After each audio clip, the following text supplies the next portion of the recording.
Did you know the most hated man in town became the one who wrote about Jesus as king? Matthew sat in his tax booth, counting Roman coins while his own people spat at him. Tax collectors were traitors, extorting money from fellow Jews to fill Rome's treasury. He was wealthy beyond measure, but completely alone. No friends, no respect, just gold and emptiness. Then one day, a carpenter walked up to his booth. Jesus looked straight into his eyes and said two simple words, "Follow me."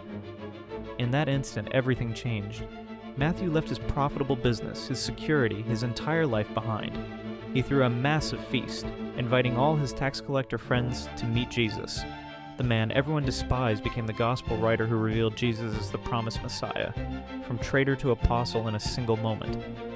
This is how Jesus works, calling the most unlikely people and transforming them completely. Your past doesn't define your future when Jesus calls your name.